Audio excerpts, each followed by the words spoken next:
I did make one small change. That's to the resolution. I took out the word for demolition. One is vacant lot, so I didn't want it to be misconstrued. Okay, we're gonna call the meeting to order. We're gonna start with Sarah, please. Who runs this? Rachel. Rachel, you got it. There you go. There's past minutes from March 19th. Looking for them to be accepted. I'll move it. No problem. I'll second it. Okay. Pass. You have to say all those. All in favor? Oh, all in favor, I'm sorry. Aye. Thank you. Any opposed? Wow. And then the next is, on the only item here, is sale of 4 properties to the city of Schenectady. Van Geisling Avenue, 308 State Street, 2 Argyle Place, 706 Stanley. These all have different redevelopment potential purposes. So I need to get them back into the name of the city so we can move forward with grant applications. I'll move the sales of block. Second. All in favor? Aye. Thank you. I know, I'm sorry. Okay, and then there's no other business? Have to make a motion to adjourn. A second. All those in favor? Aye. Church. All Fine. right. Drink the wine and pass through the communion, and we're all set. All right, very good. Oh, sorry. And now we're gonna switch seats here. See you later. I'll be back. Thank you. And I'll call to order our committee agenda for Monday, May 21st. And the Committee on Administrative Efficiency is up, and I'd just like to have a discussion with our pothole and paving. And Paul LaFont is here, I believe. I saw it. Yep, Paul, if you don't mind coming up and giving us some overall and overview. And I mean, as council members, we've received, continues to receive numerous emails and phone calls for pothole repairs. And as we drive around, being quite honest, we don't see much happening. Because we have a lot of potholes. And we have a lot of potholes, my friend. So if we can give you an update, Paul. What I will let you know is, since the blacktop plant opened up on March 26th, the first plant that opened was in Waterville. So the first blacktop plant to draw hot material in Waterville went on the 26th. Depending on the trucks that are lined up to get blacktop, it was typically a 2-hour turnaround for us to get over black, to get to Waterville. You don't get a lot of blacktop. But the second plant did open up in the middle of April. We've had 32 good days to put on blacktop, and in those 32 days, excuse me, we've had, for 15 of those days, we've had 2 crews out, which we have 2 rollers, so we have 2 crews out. 17 days, we had 1 crew out. So we had a crew out every day of those since the plant has been open. We put down 280 plus tons of blacktop, on potholes and cuts that have occurred over the winter months. We did 22 water cuts, 19 sewer cuts, and I get a weekly report of all the streets that we do, whether they're full length or dead ends or intersections for potholes. So we have been working aggressively at doing potholes, and the reason we do 1 crew, 2 crews, we have other work. This is the time that our sweepers now go out, so we have a sweeper crew out every day, street sweeping. We have plow damage, so we have a crew out doing the plow damage with the plows, digging up lawns here and there, so we got to put the topsoil down, seed and everything. So, but not a day has gone by that we didn't have at least 1 crew out doing blacktop potholes. Like I said, for 17 days and 15 days, we had 2 crews out doing potholes. We have put down, I said, about 300 tons of blacktop so far. That's not counting what we've done in the winter months with cold patch. We're just looking at the hot mix now. And we continue now to, based on our resources, we've always put a blacktop crew out. And to continue with our other normal duties. So street sweeping, lawn damage repair, and our masons are out now doing cuts and masonry. All right, so a few questions. So what line does that come under? Is that under service street maintenance then, correct, Mr. LaFawn? So you're telling me that the sweepers are also the same folks that are doing Yeah, the, if you're an MEOM, which is our motor equipment operator, or you're an MEOM with an S designation, you run the sweeper. So you can do both, Okay. but you know, if we need you with the sweeper. So we have a sweeping crew out every day, as long as weather's permitting, and we have our MEOMs that are out doing blacktop. And along with that, we have to have a heavy equipment operator, because the only ones that are allowed to run the roller are the heavy equipment operators. So we have to contend with, you know, our personnel, who's here, who's not today. We get 2 crews out or 1 crew. We're down heavy equipment operators, down 2 crews out. But I did purchase 2 Fomac rollers that the MEOMs can run. So when they come in, they can run the rollers now and not have to sit on rollers that have equipment. well, heavy equipment? So are all these positions filled, Mr. We LaFawn? have I mean, do 2 we have- openings right now. We just recently, in the last, 1 MEOM the street to a MEOM, well, a water maintenance worker. There was an opening there. And we had an opening for a sweeper, and we moved 1 MEOM to a sweeper. So we have 2 openings right now for MEOM in the street department, and we have 2 MEOMs in the parks, and we ran the ad twice, and we have 2 candidates to fill 4 positions. And we don't know if they're qualified. So we're not getting candidates even to apply for our jobs. We ran the seasonals twice. We had 15 openings. We were able to get 7. We just ran it again, and we got 4. So people aren't applying for the positions either in the city. And is it hourly rate for these individuals or yearly? These are hourly rates based on 1037. Based on 10, and what is that hourly rate then? See, it was 16, 60 something, 16, went up 2%, okay. or around $17. And you do have to have a CDL license to be an MEOM. So that's probably one of the restrictions that we're having as far as filling positions, I'm assuming, correct? I would say that we're down 2 people. That's all we're down right now in the street. And then the new equipment that you talked about, what's the estimated arrival on that, or? Probably expected 2 more delivery? weeks, and what that will allow us to do is, there's the motor equipment operator medium. It's just a walk behind roller, but it's self-propelled rather than a sit-on, so that we can at least have the MEOMs out, because we don't have a lot of heavy equipment operators that run those. So. Okay, and then my final question, so when folks are putting these requests for fill potholes on the request tracker, is that what this sheet is reflecting? They go Or is that from- actually what you're, I mean, are we following up what's Yes, happening in the we request follow up tracker? on 2 things. We get a number of call-ins, to people. So it's calling in, and you know, a lot of times they'll be on the list. If the truck is in the area, it's a deep pothole, we'll run over and get it done. Try and work in areas, because if you bounce all over the city, you're just not getting a lot done. You have to really focus on the street, and that's why if you look at this, you'll see dead end Chiswell, or here, you know, Woodlawn area, Colonial full length, Clement full length, 1586 State Street, at the bus stop, State Street to Van Zandt, to the city line, both sides, Van Zandt to State Street to Albany, Van Zandt State Street to Albany Street. So we look in areas, because, you know, if blacktop comes, it's hot, you want to get it down. If you fill one hole here and then go from Woodlawn to Bellevue, you're just not getting a lot. All right, so we should still ask our residents to Yep. use their request tracker. Yep. As the best resource for your department. And if they call in, we still send somebody out, look at it. It's a large hole, and we can put something out right away. Even if we've got to put it back in cold mix in it as an emergency, and then we'll get back the next day to try and get that with hot mix out. Okay, so let's start the round now. Well, I'll start with you, my friend. One of the complaints we've been getting is, what's the oversight of the workers? Because seemingly they'll fill 2 holes and leave 8 unfilled.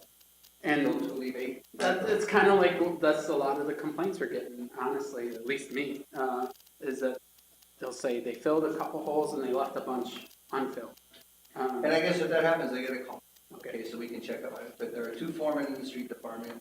If we have 1 patch crew out or 2 patch crews out, the foreman, we have a street manager, and we have 1 supervisor. They're the ride around, and they aren't verified jobs. We give our employees a list. Like I said, it's State Street from, you know, Van Zandt to, you know, Gifford Road. You know, that's the list. The foreman's gonna get out there and make sure it got done. sometime during the day, ride up the street, make sure it's done, and follow up. Hope we don't have to sit behind there, guys, and watch until every. I hope so too. But Anybody have any questions or concerns? So time frame, like, I know you're busy. I know there's a lot of potholes, everybody's. but are they, what do you anticipate as far as what's pending? We do potholes all. I mean, Okay. potholes are gonna be there constantly. We get, the main streets are the ones we focus on, Michigan Avenue, State Street, Union Street, Rugby, Wendell. Those are the main streets that we focus on. Then we go into the side streets. Some of the streets that will get left a little bit, it won't be a priority, are the streets that'll be on the paving list. Because if they're gonna get milled, in the next month, unless it's a large hole, we'll fill it, but it's gonna be millable streets, so we gotta work in conjunction with the engineering department, so that we're not putting a lot of hot blacktop down on the street that next week we're milling out anyway. No, totally makes sense, but like, I know Fear Avenue, I drive a lot, and it seems like they did part of it, but they didn't do down closer to the cemetery, and I don't know if that's on the list to get done, or, On the hill part, Yeah. off State Street, yeah, we can check and see if it's on all there. right. They did the upper part, but they never filled in the ones that are down there, and they're not huge, but you gotta drive around them, so. A lot of them, you can see a pothole, and a lot of them are where you lose a layer, where the skin coat comes off, and it's still a depression. It Yeah. still makes your car rattle when you hit it.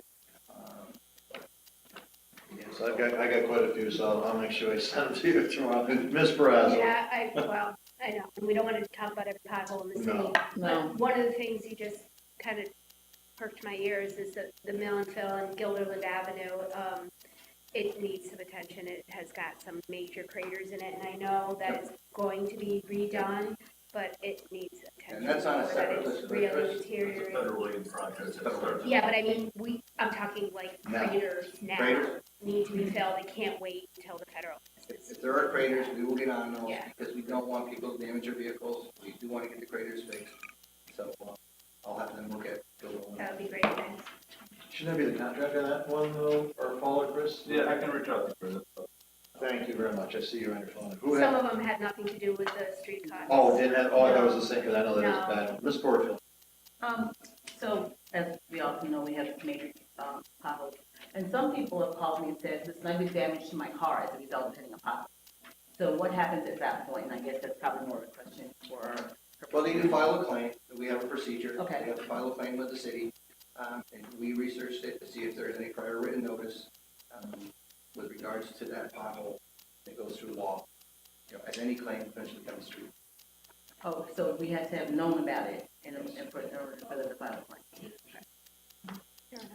Comment? Two last questions. Is there any difference in the new process lasting longer to the hot patch process? Well, a cold patch doesn't last. Not the cold patch, the flame thing, flamethrower application, the shiny ones. We tried, on a good deep pothole or a cut, they should be putting tack coat in, and they should heat it up, put that in, the heaters back. Okay, a lot of potholes, the material's nice and hot, and it's a deep, where you have problems on the skin coats, because you don't really have a hole. You've got a little, lip from, section of blacktop that's skimmed off. And it's hard to get something to adhere. We patch it, it stays there for, it's not that long, because it's just not a deep hole, there's not a lot of material. Okay. And the last one's really not potholes so much as the manhole covers. You go down Knott Street and I know a number of people have complained you're basically dodging. As we do our paving, we'll be adjusting the manholes. Some of them are ours, some we have to work with Grid and Verizon, some aren't ours. Some are power and some are Verizon. And it's the same with the water shutoffs. We have the valve boxes, recently deeper in intersections. And when we do the paving program, they all do get raised. They're supposed to be deep. You have to be sunk a little bit, because what happens is that when the plows hit them in the winter, that's what rips them out. So there is got to be a little bit of a depression, so the plows go over the top. And these are pretty good. So that does get looked at, and that's part of the mason's work, every spring. Once the weather changes, we get out there, we start looking at the manholes that have to be raised along the catch basins on the curb line. We start to raise those, preparation of paving, if we're doing it ourselves, or if it's part of the contract with the paver. We mark them, they all get raised, and then we have to ensure that they don't tear. So again, bottom line, continue to use the request tracker for those people who are watching. Again, within a couple of weeks, we'll get those other units delivered to us, and hopefully we'll have our full crews out there manning the streets for a couple of shifts. So, well, thank you very much. You're welcome. Appreciate it. Thank you. Thank you. All right, appreciate it. So let me bring up our partner here. Chris, can you come up and just talk about the paving discussion? Just a quick overview, that's all. What's happening and what our schedule is. Yep, we just had our pre-construction meeting today with Empire Paving. Empire is going to be mobilizing on site in the next 2 weeks to do handicap ramps. They want to get out and do handicap ramps prior to paving, as curb crews typically get tied up and schools out by the districts themselves, because districts pull out asbestos. So we're going to see their subs out there in the next couple of weeks doing all the handicap ramps ahead of paving. And I believe we're going to see Empire probably in 3 to 4 weeks out. As you know, we moved to a district plan, so we're in District 2, which is primarily Woodlawn, Mount Pleasant, Bellevue area. We're going to be focusing quite a bit in Mount Pleasant, and we're also trying to stay ahead and behind as best we can of National Grid. It is a bit of a dance. It's not a perfect science, but I can at least say to people with a straight face that we meet with them twice a week. We've based our paving program around what they're doing, and the goal is to not have them come in and rip up, especially on our main lines. So the big one this year is going to be Union Street in the Stockade. So they're going to be mobilizing in a week in Union Street in the Stockade between Erie Boulevard and Washington Avenue. We've been in touch with the Stockade Neighborhood Association. National Grid has posted the doors of the people there. It is going to be intrusive. But when they put it in, it's going to be replacing a very old gas main with a new gas main that we won't have any brakes on moving forward. Afterwards, we are going to pave Union Street. Then when we get done paving Union Street, we're going to answer questions about why people are driving so fast. So it is a very cyclical thing. That's what's going to happen. The biggest disappointment that we had is regarding Front Street. Front Street is one of the streets that we've been getting a lot of complaints with. I've been working with the East Front Street Neighborhood Association. The goal was to pave Front Street similar to Union Street. However, National Grid could not make it onto their schedule at the beginning of the year. They're hoping to have it done at the end of the year, but they want to do Front Street from pretty much the casino all the way down. And we do not want to go in there and then have it, because we want it in the road. That's an area where they do not have a green space. There's a lot of brick and historic and or old, things in the sidewalk areas and the trees. We don't want them going into the other way. So we're going to, similar to what we were talking about before, Paul, and we've already instructed Paul and Art and Mike, the streets department, to keep that street on life support until we can get in there and actually pave it. And I have informed both neighborhood associations. Okay. So We got a few calls over the weekend about I've Front talked Street as to, well. I'd sent something out for for their meeting that was 2 weeks ago. Good. So they were disappointed, but, we always keep communication. Excellent. Very good. Yeah, so like I said, it's an 80-20 rule. We put 80% of our resources, i.e. our money, into the district that we're working in, so that's District 2. The other 20% we put into other areas. We have constant communication with Art and Mike about what streets we should do. Michigan Avenue came up this year, a couple other streets in Mount Pleasant, I believe they came up just at the last meeting. And the other thing that we're looking to do as well is, as we have dwindling resources, you have to remember that right now we moved to a preservation of the streets. We are not doing the reconstruction. We used to do primarily reconstructions, and there is a positive and there's a negative to both. We were doing 3 miles of streets, now we're 12. But those 3 miles of streets will hold up longer than the 12 miles that you do. So we really are going to get into chasing our tail. We're never going to not have a paving program. There's never going to be a day unless materials change, cars change, or some kind of a very large change occurs. The weather. But, this is correct. But this is the era we live in. The DOT, they're actually doing preservation. If you drive on the Northway, they're doing similar things. They've actually milled the center line. If you drive on the Northway, you'll notice that there's a particular area where they only milled the center line because that was the bad spot, seam. So they milled the seam instead of doing the entire thing because it saved them 70% of their costs. So it's the era of which we're in. So the other thing I was asked to provide a kind of update on engineering. Yeah, yeah. So I printed out, One more thing with the streets. Roughly how many miles will we pave in this year, Chris? this year we have About 13 miles? Yep, similar to last 13 miles of streets to be paved. now, just to say, the district plan Good. does, the benefit that it does is it does allow us to get a better price. We have heard from contractors that go into an area, we just allow them to do mobilization once and pave as many miles as we can in one neighborhood. It has affected us in regards to the positive. We have a very competitive between Empire and Callahan, we get extremely competitive prices with them going back and forth, and they swing, but only on the basis of $100,000 on a $0.6 million bid.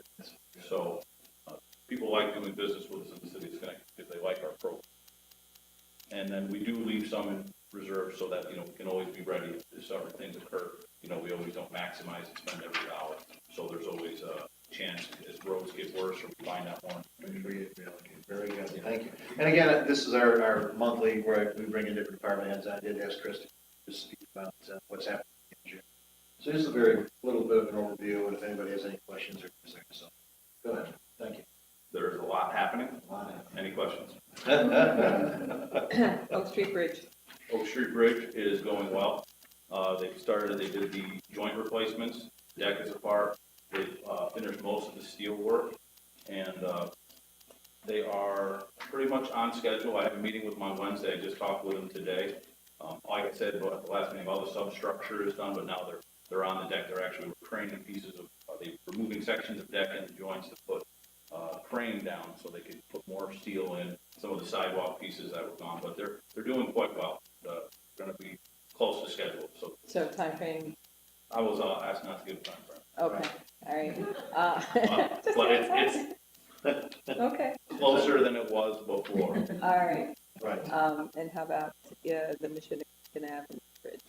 I don't have a time schedule on Michigan Avenue Bridge, it's a DOT project, but I can reach out to. I'm just That's- curious. Yeah, I'm not really involved in that project. Okay. The people that have been involved in it primarily are emergency services, just because it affects them so much getting Right. across the bridge. But I can reach out to them and send an email. I'm just curious. Somebody asked me, when are they gonna be done? Seems like it's going on a long time. Yeah, but it's a pretty major project. Right. That's big.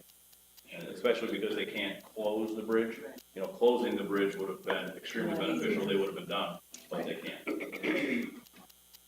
Anything else you want to just touch base on a couple of projects by Um, chance, or train station maybe, or? Oh, another trench, so I'll let you, I'm gonna hand this out, but Very that's my good. better wish when I hand Thank this you. out. This is, behind the curtain. Okay. All right, this is how I track projects, this is just a snapshot of my projects here. All right, this is how you ask how I manage the chaos. Organized chaos. If you look at it, I will say that the staff of 4 in the Department of Engineering right now is actively managing in some capacity or another $49.7 million in active projects. So nobody's doing $49.7 million of active projects with 4 people. So this counts everything. It counts applications, it counts current, it counts past. We have a lot going on. We have SAM grants, we have the A Diamond Music Haven closing, we have more work at the A Diamond taking place. Now that we have our capital money, so we're moving forward with phase 2 of the A Diamond, keep that project rolling. Music Haven is 98% complete, looks fantastic, I encourage everyone to go check that out. Yeah, Chris. Yes. It looks like they took the roundabout out in the park. Correct, the roundabout has been removed. Okay. So the reason being is it was not a roundabout. It was more of a circular obstruction. And it had no signage, it had no anything. So, even have any We had the flowers. greenery in there. No, they were all dying. when we did have public meetings, we had public meetings, the majority of everyone was in favor of it. It has been removed and it is now set up as it's going to be. We removed over 50% of the asphalt from that intersection, and we made it into a T. So now you have to stop. It is a stop-controlled intersection. The idea is to slow people down. Now that we're slowing people down, we are going to pave Monument Hill. Monument Hill is one of those roads where I did not pave, because not paving, and I believe, reduce speeds and slow people, because there was no stop. It was a swallow. So now that we have the stop, we're gonna leave it in place, with the road being in the condition it is, it does slow people, and then towards the end of the year, we are gonna pave it, knowing that now the people should know that they have to stop, and they can't. What it also has done is it reduced the crossings by about 35 feet. So our crossings are much narrower, which is good in a park. So are you gonna put, like painted crosswalks into? Yes. Okay. Yep, it's gonna be all, ramps, sidewalks, crosswalks. Perfect. We're extending the path, as you, if you're aware of the park, the path in the park didn't go around onto the bridge, so we're fixing that. So Okay. now that access path around the pond will go all the way around the pond pretty much.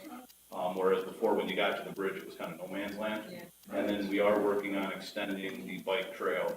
This is a future project, it may happen this year, but from the casino building to fair and golf, so that from that point, you can hop on the bike trail and take it all the way to downtown. Because as you know, on Brandywine, we're doing our federal bike trail project, which is coming along. So we really like to start kind of growing that. And then we're working with the county on signage, to make signage symbols so that we have kind of a unified project. Working with the county on trying to do something in Riverside Park. I know that that's been a little controversial between some of the bikes or not bikes in the park, but we are looking at that. The Safe Routes to Schools project, that is this, so that will be starting soon. That's Zoller? That is the sidewalk between Zoller and the high school, sidewalks up Grand Boulevard. So that's maybe bid, it's the same group. They're waiting to finish Central Park, and they're waiting for that. We have, projects that we're bringing forward that I'll talk very briefly about. The building is getting equipped with WinStar, so the building will have digital access, the key fob, so that we can track who's in and out after hours and on weekends, which would be nice. City Hall. Oh, no kidding. So if you look at the main entrances, not this level, you'll see it. Track him. And then another nice visual project that we're looking to complete, probably in the next 60 days, is the lighting of the clock tower. We have conduits run. The lights are delayed another week, so we won't be getting the lights till June 8th. But that project is in the works. And then next winter, when you were in this room, hopefully it is more comfortable as we have new electronic thermostat valves. Oh, very nice. Oh, my So there's a lot going on. There's more applications you can ask me. As most people know, I'm a little long-winded, but there's a lot going on. Well, absolutely. So the A Diamond, what are the next projects getting completed, and what are the timeframes for it? So the next phase of project with the A Diamond, we're looking at scoreboard, bleachers, dugout, and bullpen. Okay, and some of that, would that be done by city crew, or, because like the bullpen, not the bullpen, the dugout estimate you had was something like, I want to say it was 180 grand or something like that. They're big numbers for masonry. For a dugout, that's crazy. That's way overpriced. So could some of the city crew do those things? Well, I mean, Paul's not here to speak on it, but we are having a problem, as he's talked about, with labor at the city level. We only have one mason, he's dedicated to the streets. There has been talk about going to the hall and trying to get people, but I'm not kind of privy to that. But it is not as simple as you're saying for using the house. We have talked about, on other baseball fields, they have used wood framing dugouts. And we did talk about that, but you would not get the life out of them that you would expect. But it is, of course, something that could entertain. I know that there's also looking at precast concrete, setting forms and doing that, but that's actually more expensive than just using a common block. But we have the same group on board. We have the plans pretty much already 90% complete, because it was possibly going to be included in the base bid, but it was taken out due to the cost.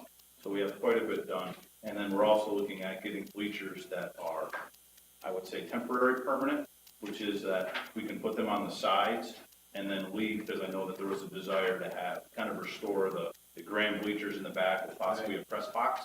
So what we don't want to do is make an investment into bleachers and then have that come in. So we're going to look at getting some more flexible bleachers that use aluminum. You can get bleachers pretty affordably that'll seat 125 per, which is a nice amount. That'll tuck in by the dugouts. In regards to the mound, the portable mound, Yeah, it still needs adjusting. I've heard it's. are we gonna get rid of that portable piece and just put in the dirt mound, or I haven't been asked to do so, but we can. I mean, it's something. I think that's something that we should strongly look into. First of all, I understand the seams are coming up in front of the mound. Secondly, if you're looking at a lot of potential injuries, if a team plays there fairly regularly, for a pitcher, it puts a lot of stress on the ankle, knee, hip, and your back, eventually lead to shoulder injuries. So my personal preference would be a dirt mound that's permanent rather than that portable piece. So that would be another piece. And then the bullpen, are we looking at grass or turf? No, be true, similar. Why? We could save a considerable amount of money with grass. It's a bullpen outside. You know, is that something that? Yeah, well, nothing set in stone. All right. We just got the finances approved a week ago, so PO is just being set up, so we haven't even, Somebody can sit down and talk to him. yeah, we haven't done anything. We've talked with the mayor about what the improvements we want to do. How have you done with the post of the new position? Didn't we, looking for somebody in your department? So we are bringing on a new assistant to the city and myself. Okay. City resident Gary Rafalik. He's been at Capitol for over 25 years. He's looking to retire but not retire. He was interested in actually my position when it was posted 6 years ago, but he is an engineer but not a PE, and my position requires a PE while the assistant does not. He'll be coming on board July 2nd. We did promote our existing junior engineer, James Hart, to assistant civil engineer, and we immediately posted for a junior civil engineer. So the goal is that in the next few months, we'll have a fully staffed department, which would be the first time I've had one since my tenure. Right, just because of retirements and moving around, which will be good. And then the goal is as we go, is that now we can make more applications, but also there's a lot of things that I feel that we can be more proactive with, in-house things. So that. With a full staff, and Correct. that's what we're talking about, municipal fund as well. I think it's important, because, again, we have these items budgeted, in our budget. I think it's to fill those positions, and again, to really make you more efficient. I'm just very impressed here, Chris, with what you guys are doing. I mean, just this list is quite impressive. Any questions of council members, of what they're doing here? No? So again, thank you very much, and Sure. appreciate our new staff as well, all right? Of course, thank you. Thank you, and we'll have you on shortly. So judge items, if I can have you, all right, we got one more item here before us, the code enforcement policy update. First, I'd like to acknowledge that I've sent a lot of reading material around, and I do that deliberately. Not that I expect that all of you have read everything thoroughly, analyzed it by now, but it provides really good background information that I think would be helpful if you're aware of, so you can understand the kind of the landscape within which some of these provisions and proposals have to be made. And what I did, let me just run through real quick so you have some idea. I'm assuming you haven't read all these things thoroughly, but the first one I sent you is the what elected officials need to know, which is a real good summary of how codes came into being, how the state affects what we do and not do, what our responsibility as a city is to have an administration component to enforcing the building code. And just by way of example, for frame of reference, this is the 2015 International Building. It's one of 8 code books that the state has imposed as a matter of law, passed statewide, except for the city of Schenectady, of New York, that are applicable. Schenectady adopted by ordinance many years ago these code books. So rather than bring all 8 in, this is an example though, that each one is close to 1,000 pages. This is in effect, this is law now. And if you understand that and read the what elected officials need to know piece, then you will have a real good idea and understanding of the task of the undertaking we have and the size of it, the complexity to rewrite some of the laws that we have on the books, look at every one to make sure it's in conformity with what the state requires, and then make the necessary improvements. I sent around also the 2017 Uniform Code Supplement, first 2 or 3 pages. which make reference to each of the international code books that are now applicable in New York State and therefore in Schenectady. So you get an idea, it's the building code, residential code, plumbing code, mechanical code, fire code, fuel gas code, existing building code, property maintenance code, and then the 2017 supplement. The way it works is that the international codes are revised every 3 years, and on years that they're not being revised, in other words, 2015 is in existence now, each year the state will come out with an appendix that revises each of the codes. So that's all law, and we have to comply and we have to enforce the codes as they are written. Now, some of our, which has led me to a really complex task, which is to look at all of the codes that we have in Schenectady, insofar as they relate to the buildings department. Because to rewrite the policies and procedures that we have to abide by the codes that we have. So I can't just tinker with the policies and procedures and think it's going to be consistent with our codes. Our codes that pertain to the buildings department are kind of spread throughout the city code. I have to look at each one of them and see how it impacts. And I've begun that effort. It will take many, many months. And I have found that there are inconsistencies and there are things that need to be adjusted.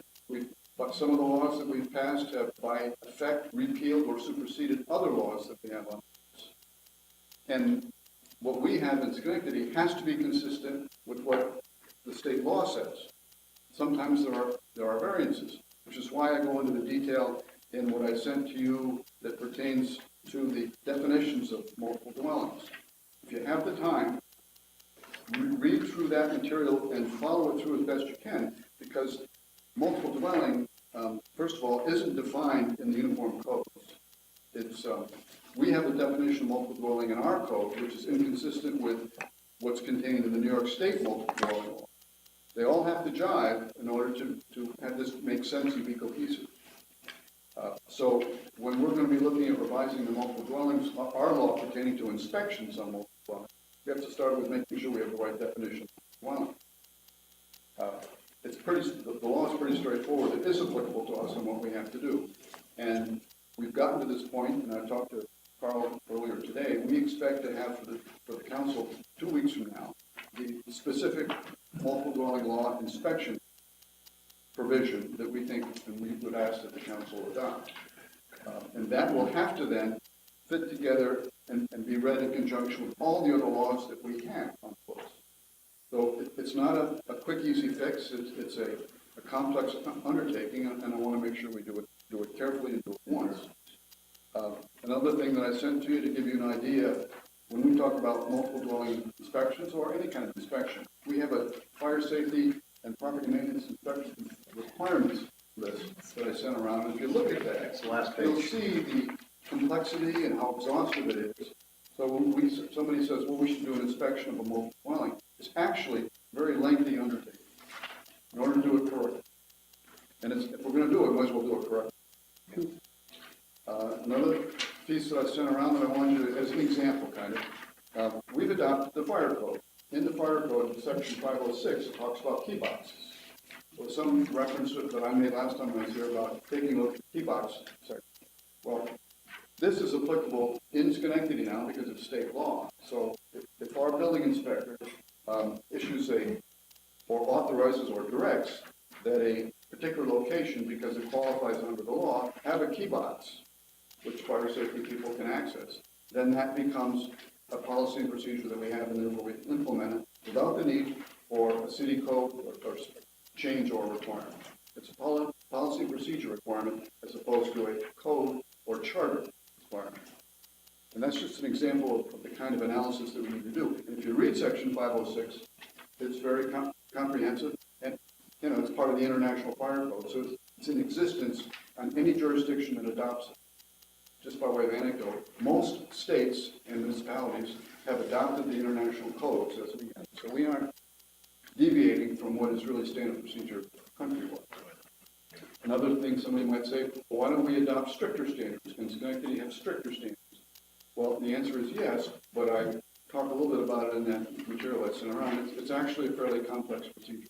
You can't just by ourselves sit around here and say, well, the code requires such and such. I think it should be much tougher. We should increase our requirements. Well, We have to get really state approval to do that. And I'm not aware yet of any area that we have that applies to construction that would need necessarily something that's stricter than what the code already has.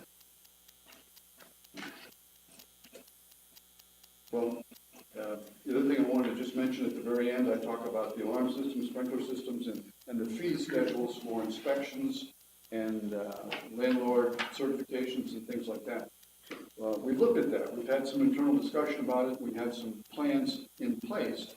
But I hesitate to simply adopt a new or suggest the adoption of a new set of fee structures until and unless it fits into our overall approach on what we're going to do by revising all of the codes.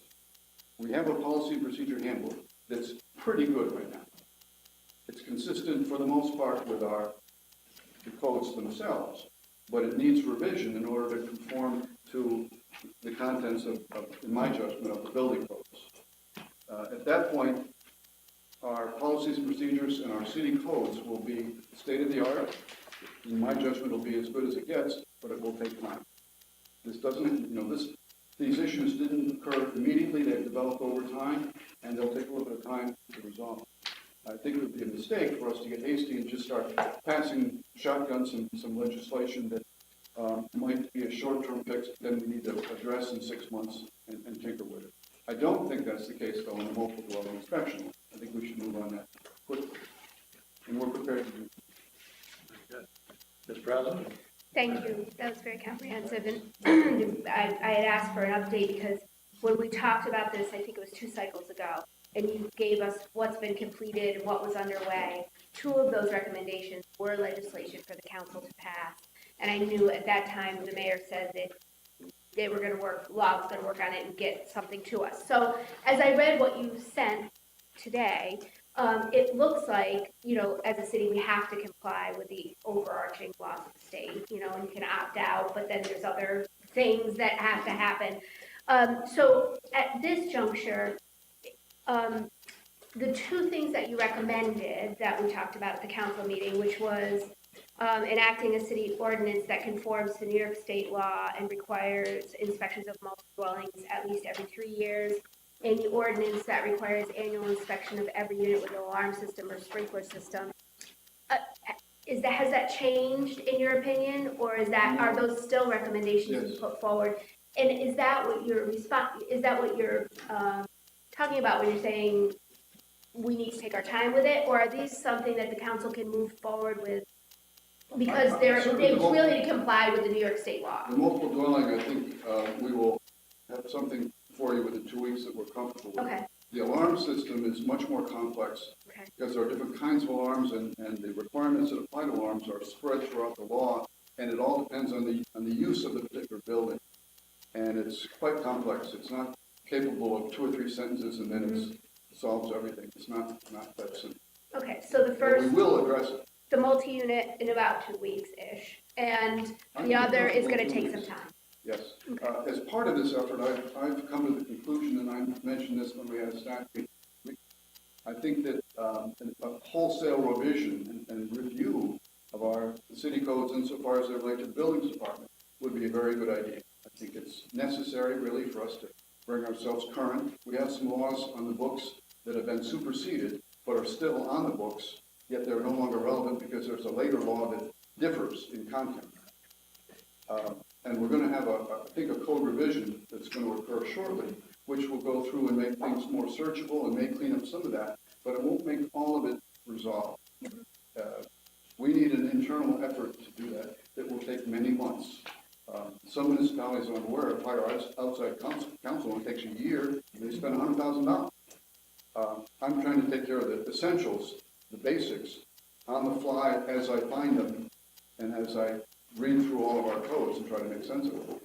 And I can do it for the most part, but it will take me 6 months, 8 months, a year before I'm comfortable that we're at the point we need. Sure. Thank you. Anybody else? Any other questions? Again, Commissioner. Yes, thank you very, very much. Very comprehensive. And Chris, I apologize for the reading material, but it is. No, it was helpful.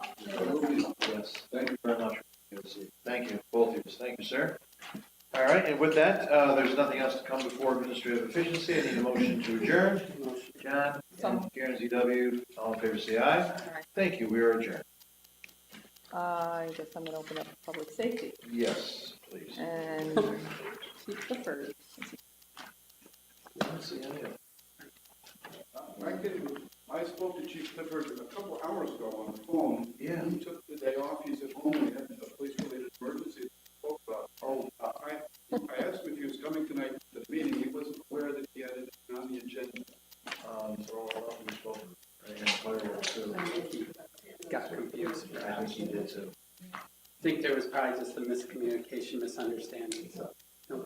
If he knew, he would have definitely. Yeah, all right, because I know we texted. Yeah. All right, so we'll put both of these items on, correct? Or you want, I mean, we might as well give some feedback. you want to do that? Yeah, we can hand that out, I guess. I'm sorry, it's not my committee. Over to Ken. My apologies. So, as you all are aware, there's been some issues in the parks regarding the dog park and people, unfortunately, children getting bit and maimed. So there's been some work done to look at some rules and regulations. What you have now is a proposed rule and regulation draft. Basically, run through this for those who are watching at home. There will be signage posting these rules and regulations. They will be clearly displayed and enforced by the animal control officers. As I'm sure you're all aware, the police department has stepped up patrols not only with animal control officers, but as well as the police department going through and around the dog park. So these will be posted, the rules and regulations. The dog park is open daily from dawn to dusk. There is a maximum of 2 dogs per adult allowed at one time. Owners are legally responsible for their dogs and any injuries caused by them. Puppies and dogs must be properly licensed, inoculated, and healthy in order to use the dog park. A collar and ID tag must be worn by all dogs at all times while in the park. Owners must clean up after their dogs. Dogs showing aggressions towards people or other animals must be removed from the park. Owners must not leave their dogs unattended or allowed out of sight. Children under the age of 16 are not permitted in the park unless actively supervised by a parent or adult. There's extra. All dogs must be under control, accompanied by a responsible person aged 17 or above. Owners must carry a leash at all times. Dogs must be leashed before entering and prior to leaving the park. Enclosed entry area must be utilized when entering and exiting. Keep your dog away from the entry gate when other dogs are entering. Violators will be subject to removal from the park and suspension of park privileges, and animals exhibiting a history of aggressive behavior will not be permitted. The following would be strictly prohibited: wireless leashes, spikes, prong, or pinch collars, food, beverage, glass, sharp objects and weapons, dogs in heat, puppies under the age of 4 months, smoking, chewing tobacco or alcohol, motorized or human-propelled devices with the exception of wheelchairs, excessive barking, dogs that have been declared dangerous or aggressive, and children under the age of 12. So those are the some of the proposed rules and regulations, mostly common sense, I think. As with most laws, common sense needs to be written down. But are there, I know this is kind of new, but if there's anything that you would like added or changed, we can probably get that in. Ms. Brazel. Yep, just one of the things that was of concern in this last round was that the woman there was someone in the park with multiple dogs and one leash. So she left the dogs behind while she took them out one at a time. So I think this is comprehensive and inclusive, but if we could have that owners must have the equal, a leash for every dog.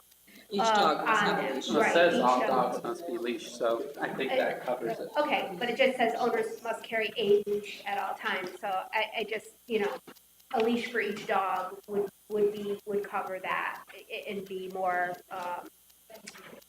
Explicit. inclusive, yeah, because that is a problem when, that dogs are being left unattended, so. Got that written So down. everything else sounds great. Anything further? So these have been worked on. I will certainly forward that suggestion on. I'm sure it'll be incorporated. And we look forward to having these posted as soon as possible because I do not believe, Carl, you probably correct me if I'm wrong, I don't think this needs council approval. I can't think of why it would off the top of my head, but I'll ponder that over the next day, just so you know, everything jumps out. But that's regular rule and regulation. Right. Yes, Ms. Would it be worthwhile having it as part of the code just for future dog parks? I mean, does it make sense to have it? I mean, for the amount of effort that it would take, would it be wise to have it as part of the code? I don't think it would really be necessary. I think we were to completely rewrite the city code, everything all at once, and it said something to the effect of, police department or the park supervisor will promulgate rules for any dog park, that would be fine. I'd probably recommend that, but I don't think there's any reason that it have to be zeroed down or to implement this. John, not to open Pandora's box, but this does dovetail with a request. We do not put appropriate signage in parks. Now, we're focusing on the dog park, but in our parks, we do not have a lot of signage stating park rules, no smoking. General, we go to Stuyvesant, Central, Gateway. We have gotten requests about signage in parks. They have come to me about people smoking in parks and how do you enforce it if there's no signage. So I don't know if this is something that we may want to look at. There's signs in the park. No smoking only, well, where, At Gateway Park, that's one of the things that they've asked about, a sign there. I don't have any No, not general Gateway. language about a park. So, John Cluccio asked me, so the sign person asked me signs. And I said, I haven't really made signs, so I just didn't know if there was anything that we could do to, help with that. This is a pretty comprehensive list of guys. We can certainly put that request forward to, for additional signs throughout the parks. But I know, Troy, you're going to jump on too. We got those signs free. The no smoking signs are free from the New York State Tobacco Coalition, right? They will be willing to give signs. We could get more. Oh, yeah, they're free. And they had the seed, they had the logo on it and everything They're else. happy to put it. And regarding the pools, we do have rules and regulations posted at every pool entrance gate. And I know that for fact, because we supervise that through the youth bureau as well. So those are all clearly Yeah, I'm thinking posted. like the new playground that we just put in Central Park. I don't remember there being any kind of That I've never seen. You're rules posted correct. there. It's just in general. I'm just saying if we're looking at the dog park, Right. I've gotten requests about other things, people breaking the rules, but then it is not our rule.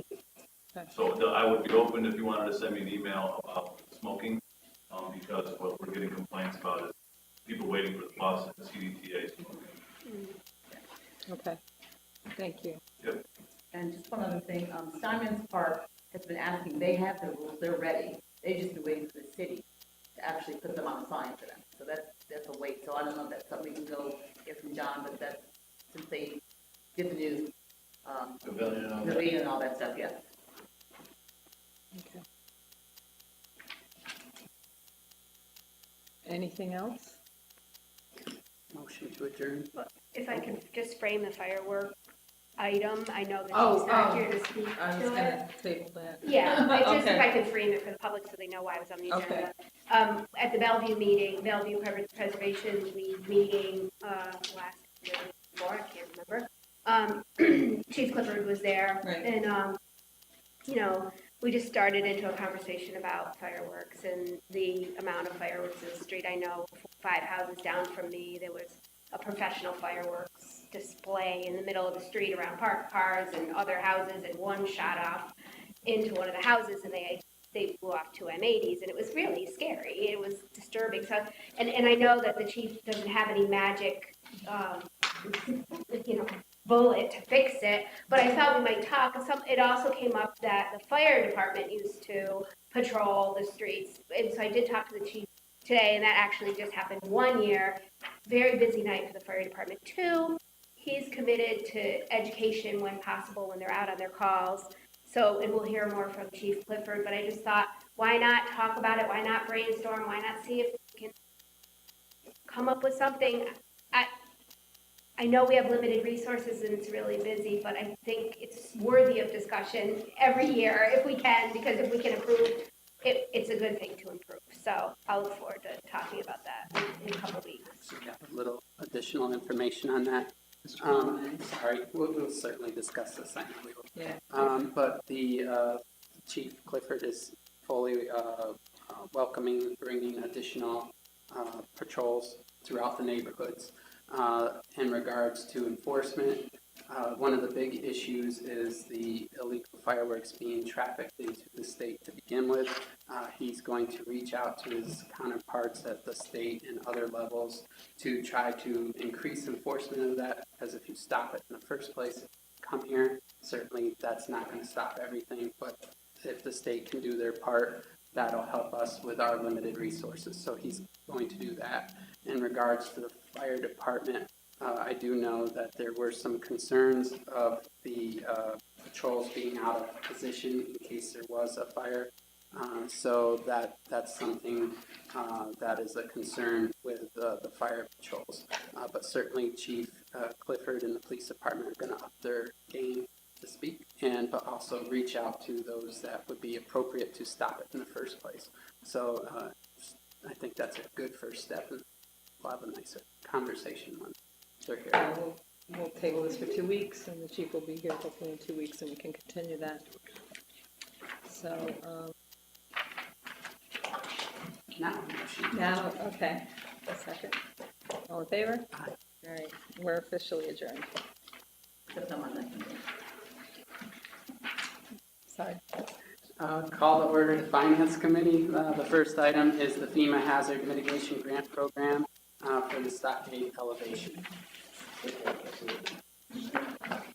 Council President, council members, as you know, the city of Schenectady has received a hazard mitigation grant, phase one of the grant, and the amount of $1,206,000. We received also authorization to commence the funding. This is going to be for first part up to $100,000 project management, and the second part of $1,100,000 for the technical feasibility, actually the study for the grant. I know that the development department of the city is looking for the consultant and person to start the project management portion of this to help us find and make sure that we have a good technical person to do the second part of this grant. So what we're recommending and asking is to accept the grant for $0.2 million. Is there any questions? Seeing none, I'll make a motion. motion. I'll second. All those in favor? Aye. The next item is the Schenectady Counter Solar Energy Consortium Memorandum of Understanding. That will be Mr. Fauci. Yeah, this is an intermunicipal agreement that we're asking you to consider. It came from Schenectady County, where they put together a comprehensive plan, General Electric, to basically put up a ton of solar power arrays throughout the county to the point where they'll be able to fund all of the different county governments. Schenectady, Williamsburg, every municipality's electric needs to be met by solar power. That would happen by 2021. So in order to do that, we have to enter into an intermunicipal agreement. You'll see a copy of it attached.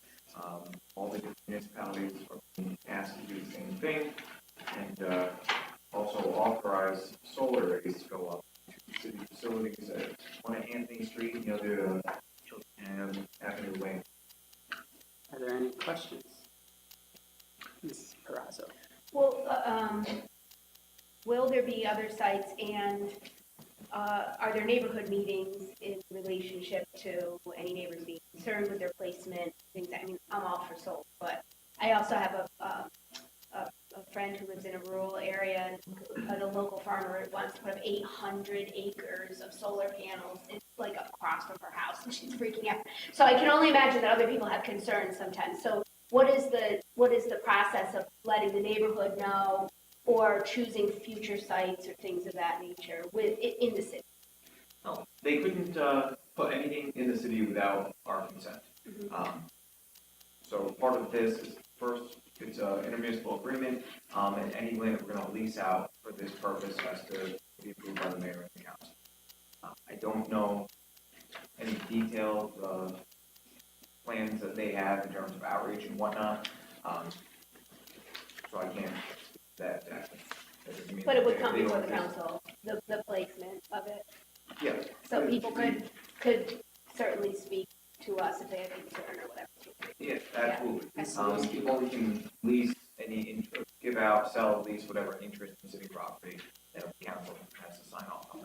Ms. Zalinski also. So Anthony Street, isn't that where the water treatment plant is? And there's not a whole lot, and Feltingham is the old dump, so once again, there's not a lot of, it wouldn't really affect individuals per se. I think that's the purpose that they were selected for right now. Right. There's a good amount of space down there. Okay, all right.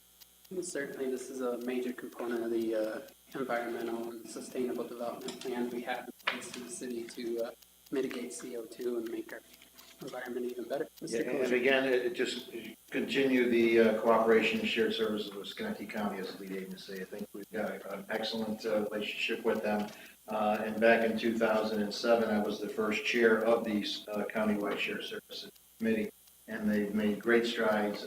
Again, we continue partnership with the city, and they're talking about an annual savings of almost $1.5 million every year throughout the county. And again, as you're talking about going green and the emissions, again, I just think it's a great partnership that we have, not only with us, but again with our fellow villages and towns that surround us. So, good program, and I urge the council support on this.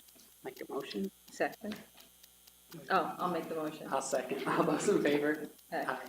Seeing nothing further, motion to adjourn. So moved. Second. All those in favor? We Aye. are adjourned. Okay, city development and planning. Item number 1 is the referral to the city planning commission related to the amending of chapter 264, change the zoning of a portion of SBL number 49.56-4-1, also known as 1101 Forest Road.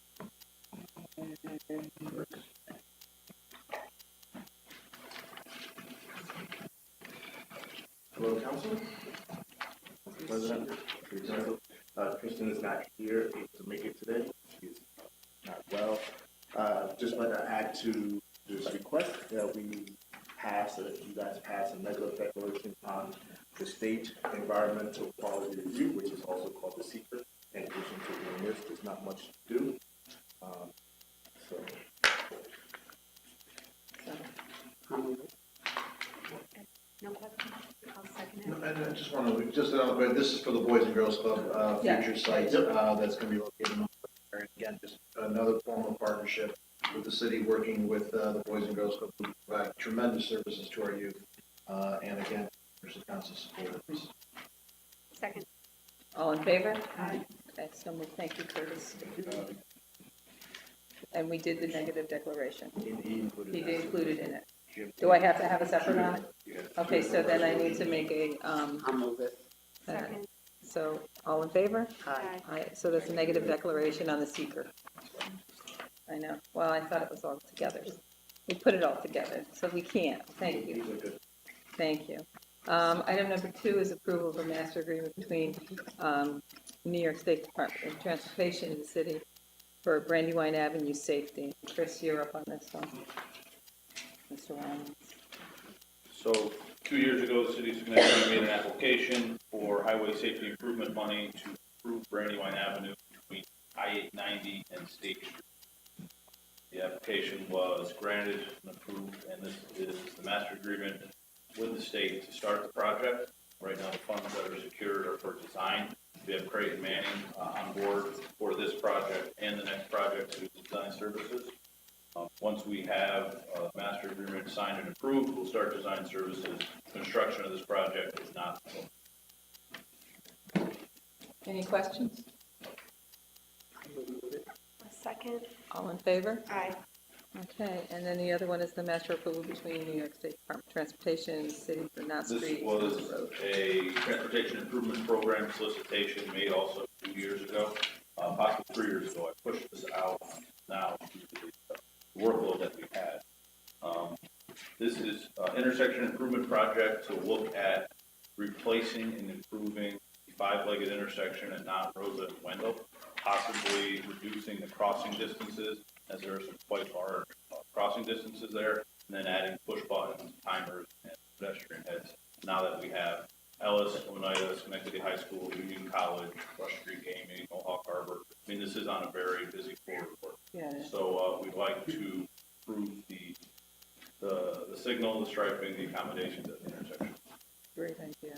So this is similar, Craig Manning will be working on this project as well, and we do construction next year. Any questions? Move it. Second. All in favor? Aye. Thank you very much. Thank you. Thank you, have a good evening. Thank you.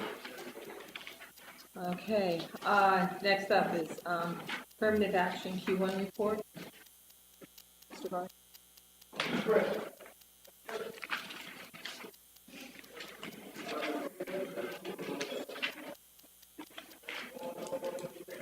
Hello, my friend, how are you?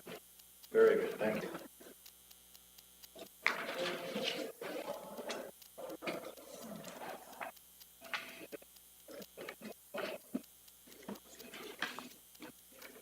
All right, good evening, my friend. Thank you for the opportunity to come before you again with this first Oh, yeah, you were gonna have to use this one. I'm so sorry. All right, well, thank you for having me here again for the first quarter, affirmative action report. There's quite a few things, going on here. We're really, really excited about, where we are and the, opportunities, moving forward.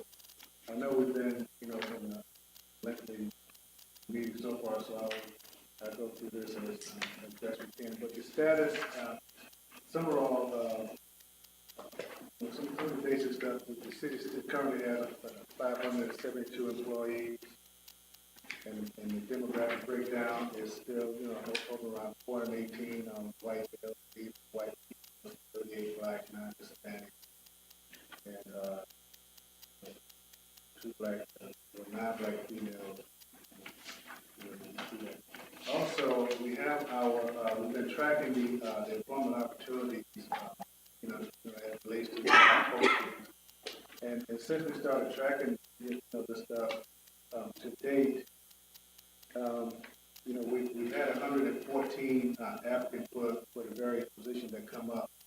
Paul mentioned earlier about the challenges they're finding, trying to get folks into OGS department.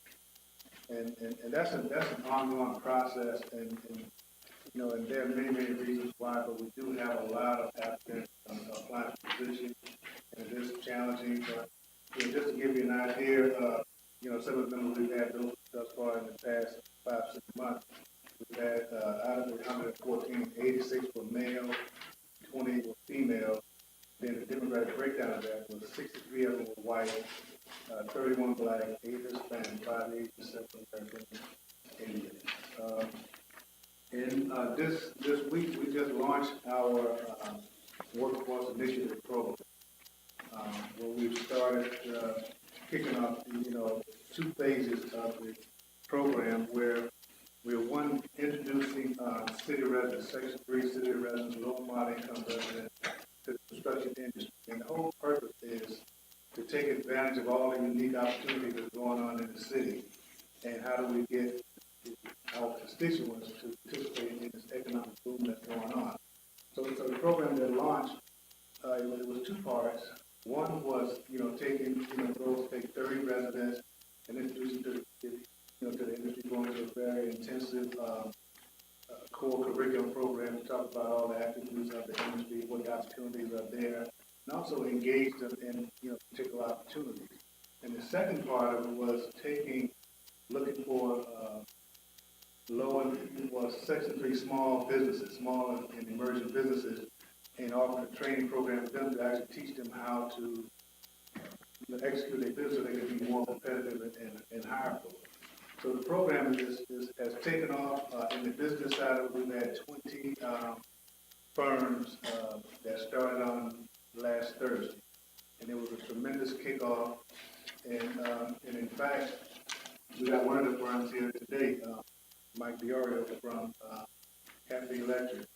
And the reason why he's here is, we talk about numbers and we talk about statistics, but I think it's important to realize that we're talking about people's lives and we're talking about changing people's lives and really making a serious difference and also creating jobs. So, with that said, just to give you an idea of how this relationship with Mike started, remember a year ago when we had this big network reception, well, he was one of the person that came, he was an electrician, he'd been in the union for 7 years, and, he was having his chance, he was ready to grow, go to the next level, so over the past year, we've been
opposed. Can you just talk about how that, I know it's a 2-year, going to be a little bit down the road, but could you two talk a little bit about how that, could this could impact that and improve our reaching those goals? That was a great question. To give an example, Empire Paving, they just got the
So when are those classes taking place and where are they? Can we come visit? absolutely, absolutely. When are they, when do they meet? What's their schedule? They're Monday, to Friday, Okay, 9 to 12. They're over here at 433 State Street on the second, 433 State Street, second floor, right above the right next to the second floor. Very good. And classes started already, right? So they've already started. And there's a variety of activities.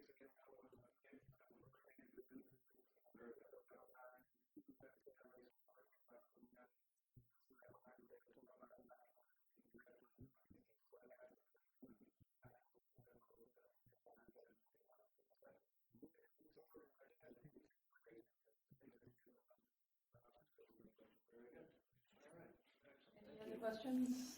No, I just want to say, first of all, Mr. Gordon, I think you do a fabulous job, like many of the work you've done since in 16 months, I think it is, something like that. And also, but there is one other thing.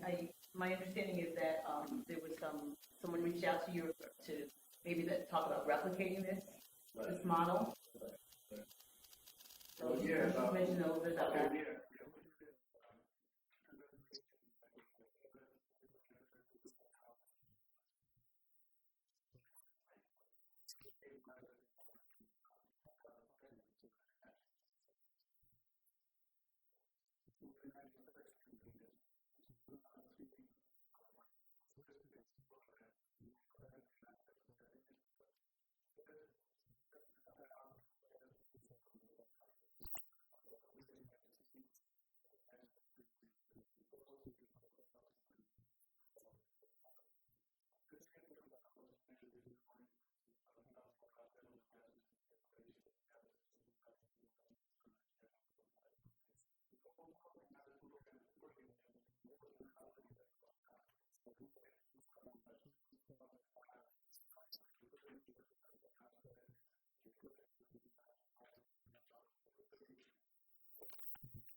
City is being- Thank you. Thank you. Thank you. Thank you very much. Okay, I think everything else on here is contracts. No, the sale of 4 properties, that doesn't have to be in, number 6.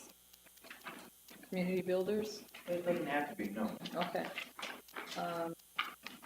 So Rachel, Hi, this one is just following up, community builders sent out a memo 2 months ago regarding phase 2, and this is just trying to, add in these 4 properties which we've recently taken control of. 706 Stanley Street, 909, and 913 Delman Avenue, we have title of, we got that in the fall. And we'll be taking 909 Delmont and 712 Stanley in June. So we're trying to get site control of those for the community builder, who wasn't their previous proposal. But now we're actually getting title, just trying to do another resolution, state title. okay. Move it. Questions? No? Any questions? A second. All in favor? Aye. Aye. Thank you. Thank you very much. Now, I believe the rest of the agenda is contracts under review that we need to go into executive session for. Motion to go in executive session. Second? Well, you can second.